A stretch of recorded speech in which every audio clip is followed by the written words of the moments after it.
guys, welcome back to my channel. Today we are joined with my friend Diane. So this is Diane and I's second time actually filming this video. The first time we filmed it months ago, but I didn't like the quality and it was just not great. So I've known Diane for like 8 or I think we're going 9 years now. So yeah, exactly, I know. So I'm gonna have her start off doing some ASMR. Hi everyone, I'm Diane. I'm thrilled to be here. I'm a loyal viewer. Today we're gonna explore the sounds of my purse.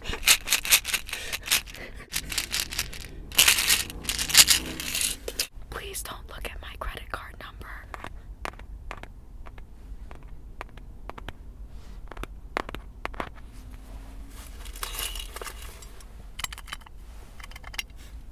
What is that? It's fashion tape. Oh, I thought it was a meat thermometer. Here, bring it closer to the camera.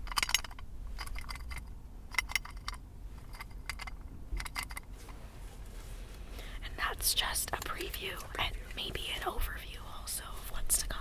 Yeah, it's a preview. So, Diane, how long have you been watching ASMR, or do you watch ASMR? I started watching ASMR upon finding out about your channel, and I would say the main ASMR channel I watch is your channel. Really? Other ASMR channels I watch, I can't name any. Okay. What's your favorite ASMR trigger?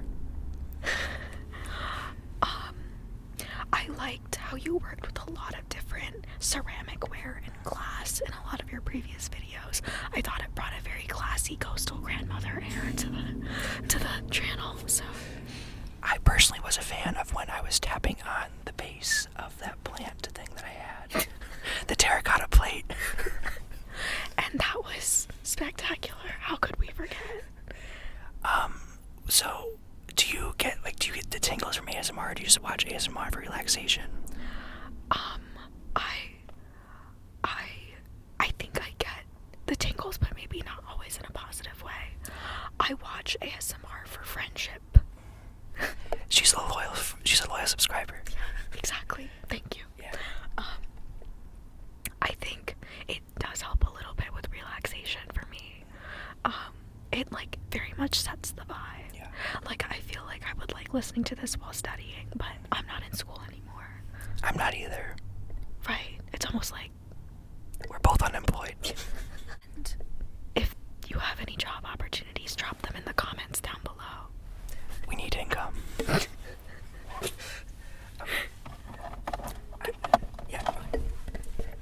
So, I have this lime. I'm pretty sure it's from Kroger. It sounds like raindrops. I hope so. I used this lime because the other day, maybe last week, I made this avocado salmon salad for dinner. It was really good. That sounds amazing. My parents have been making me do this thing where I am supposed to clean, or not clean. I mean, I am supposed to clean.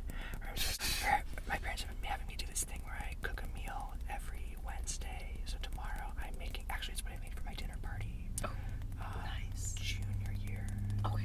It's like the roasted tomato bean stew. They're great. Very good. But limes are some of my favorite fruits. I was addicted to limes in sophomore year.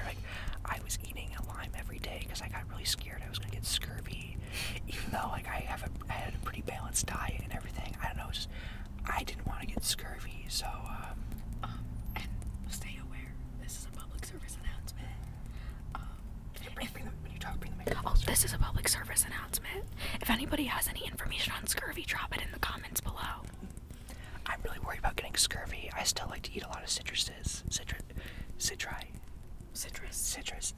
I like to eat a lot of citrus, just in case. Yeah. But I still get I don't know. You never know. Yeah. Next, I have this. Wait, spray it. Let's hear the sound of the spray. Sea salt spray.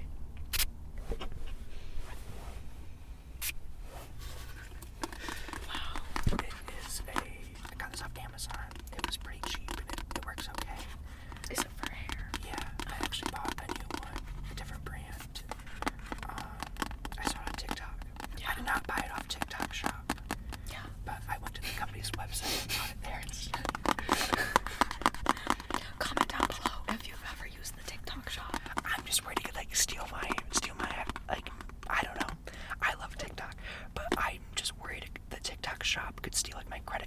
I don't use my credit card on there. Or like my debit card information or anything. It's true that the TikTok app is known to harvest data on its users. Yeah. Which has suddenly become a political issue. Right. I could get into it. But we won't because this is relaxing. Exactly. I actually, never mind. Actually, I'll tell you later.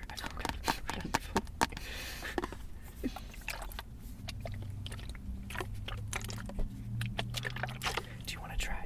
Yeah, that was actually really nice. Okay.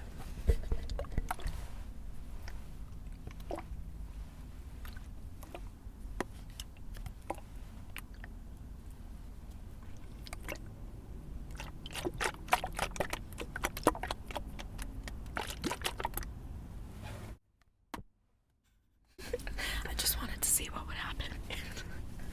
What does ASMR mean to you? ASMR, to me, is everything and nothing at the same time. It's about relaxing, but it can also be triggering. It's everything. ASMR is a big part of my life. I've been watching it since like 8th grade. Wow. I know, yeah. Every night. Here, have some sea salt spray. Shall I? Yes. Was that refreshing? I hope so. I hope it was refreshing. Yeah. I honestly think that product, I think it was like $6, so it doesn't work very well. But I mean, it does an okay job, but I don't know. It's not like the ocean. Right. And comment down below if your hair feels more texture after the sea salt spray. Yeah. Okay. Next, where'd that jar go? Next, here, I'll have you present that jar. Wow.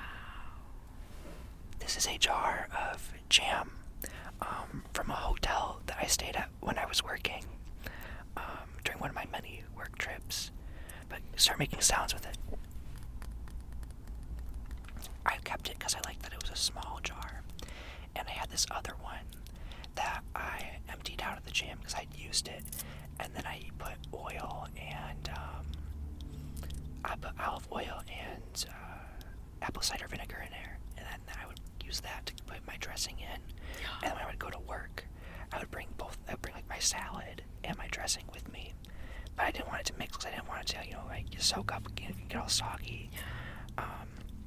That's a good rule of thumb with salads, yeah. Yeah, it was I don't know, I went through this phase where I was eating a lot of salad when I was working. Just because it was cheap. Yeah. And it was good. Yeah. I would buy the spring mix from Target or Trader Joe's. Yeah. And it had some walnuts in there. It had some like berries, like raspberries. That sounds really good. Yeah. I want that. It was really good.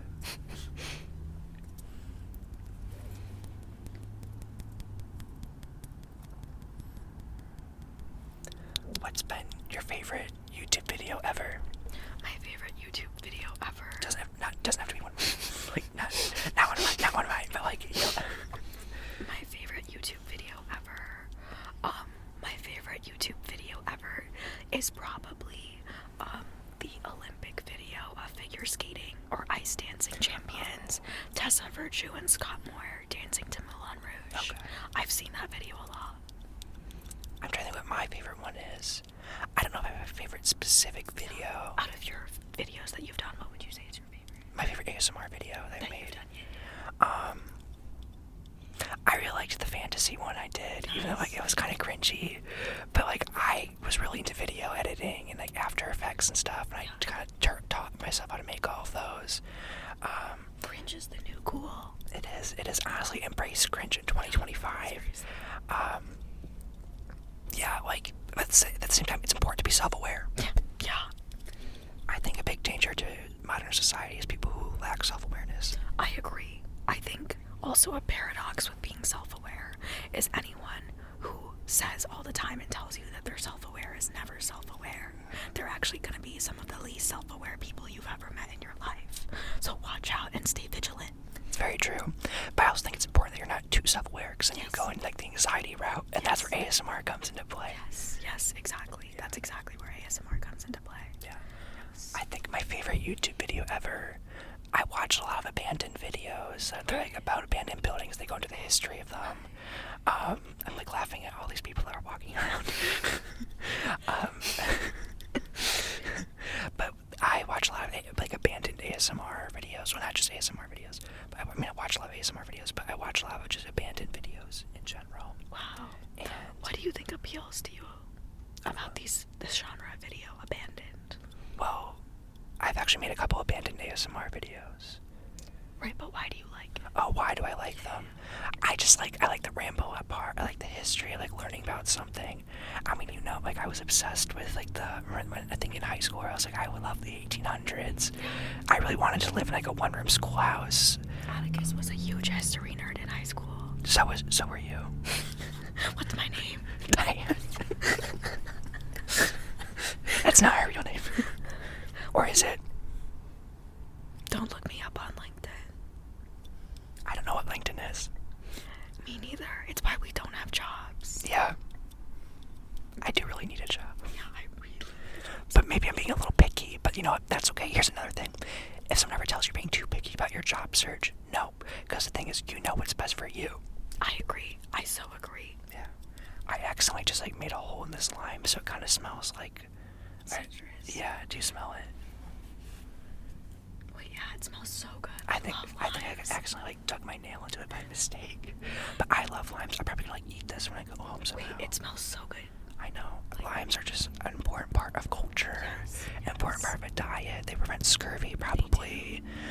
You can make limeade. Honestly, limeade is better than lemonade. What's your take? Wait, I so agree with that. But I also love lemons. Like, shout out to lemons too. I do love lemons. Come first. Limes come first. I love a good lemon zest in like a soup. Yes. Oh, that sounds amazing. Yeah. No, I agree that limes had a better flavor though. Do you ever substitute limes for lemons, or vice versa? I've done that a couple times. I don't really notice too much of a difference because it still like provides that like refreshing acidity. But I think too, other times I'm just like, I don't know, it says the same thing, but I know like I would never, if I'm making a limeade, I wouldn't want to make it a lemonade because it's like a different flavor profile. As long as like the citrus isn't the main feature, then I think it's fine. I agree. I so agree with that. I substituted lemons instead of lime for the first time recently. I'm trying to remember. I made Thai food. I made a soup. I made tomka soup, and I used lemon instead of lime. And lime is very important in Thai food. But the lemon still worked okay. Okay. Yeah. So yeah. That's good to know. Yeah. I'm trying to think. I also really like to make quick. If I was making like a lemon dessert, I don't think I would substitute in lime. Right. Well, I think it would change the dish. Then that would be a lime dessert, and that would still be good. Because at that point, I feel like if I change the dish, I feel like then I would have to add in like something else, maybe like a cherry or something to kind of complement the lime. True. Actually, when I was growing up, I was really into drinking this juice from this one specific restaurant. It was like this cherry limeade. Oh my god, it was so good. Oh my god, I love cherry limeade. I love like oh my gosh, what's it called? Not Le Creuset. LaCroix. I love like the LaCroix off-brand versions of like the cherry limeade flavor. Oh yeah, I feel like Poppy might have like a cherry limeade. See, I tried Poppy and I couldn't get into it. It's too expensive. I agree, it's very expensive, and like I think the thing with things like Poppy and like those sugar-free candies that are at the Target checkout and like nicotine patches, like things like that, they're meant to like help curb your dependence on, and so they're meant to be a transitional thing, and so they're not meant to taste amazing themselves. But like it's so interesting that we've tried making industries out of those, and like businesses out of those. I don't know how viable those business models are. That being said, Poppy definitely had a huge year. There's a Poppy collaboration in the clothes line at Target. Oh, I saw on TikTok where someone's package was stolen of like their Poppy promo stuff, and they lived in New York or something, and the building supervisor was just like, well, I don't know, and eventually they found like the opened box in the package room, and like all the Poppy was missing, and they're making a huge fuss about it. And part of me was like, okay, couldn't you just email like the brand rep and just be like, hey, I never received the package? Because like there are contracts for these videos and stuff. Like you have to, like I imagine it would be you get it sent back. I didn't really follow up on it. I kind of just scrolled away after, and I didn't bother to look for like part 2. Exactly. Like part of me is like, maybe maybe that was a blessing in disguise. But I do think that poppy, I've tried it. I liked the orange flavor. Okay. But I like, there's nothing like cracking open a cold Dr. Pepper. I'm sorry. Like I'm so sorry. It's not gonna come close, you know? Yeah. No, I bought a poppy at the airport once. It was okay. I was kind of like, the only reason why I bought it was because I was getting reimbursed by my company for meals. And I was like, well, it's within my budget, so yeah. What did you think? What was the flavor? I think it was the cherry one. Oh yeah. It was like okay, but like I don't know. I don't like when things taste artificial. Yeah. And you know how you can taste like when drinking, you're like, oh, this doesn't taste like what I'm used to. It doesn't taste like sugar. Like it has like that weird kind of like almost like metal aftertaste that also like a lot of those candies have too. Yes, and I like those like small. I like those small candies that have like the low sugar in them. That's like only the 3 grams of sugar. Yes, the ones at the Target checkout. I actually kind of like those, but I agree. They have that aftertaste. Yes, they have that aftertaste. I love them, but they still have that aftertaste. I think like the whole thing with these things is like if you approach them, it's even like the same thing with fake meat. It's like if you approach fake meat or poppy or like any of these things wanting to have the same experience as before, it's like not gonna work out. You just have to view it as like an independent thing that you can also enjoy, and then I think you're much more likely to like it. I don't think I've ever really tried fake meat. Yeah. It's not really for me, I think. Fair. I feel like Impossible meat, people say that it really actually does get really close. So that's interesting. But I'm vegetarian and I haven't eaten meat in quite a few years. Actually, that's not true. But skip. Anyways, yeah, but I do think like maybe you should try it out and like compare on your channel. Maybe. That could be like a cool video. See, the thing is like I don't like to do eating videos on my channel just because I get gross. I know people enjoy those, but I saw this take recently, or not recently, but where like mukbang is a separate subgenre of ASMR, and like it overlaps, but it itself is something different, and I agree with that. Like if you want to go watch food videos, go watch those. For me, it's just like the chewing noises and like the swallowing. I don't like it. It's not for me. If that's for you, power to you. As I'm holding this live, but it's just for me. It's gonna be a no. Yeah, same with me. But again, if you like it, shout out to you. Like, I think also like they can really help people who have trouble eating. So I think like that's also like a really positive thing about them. So we're not trying to like say it's bad.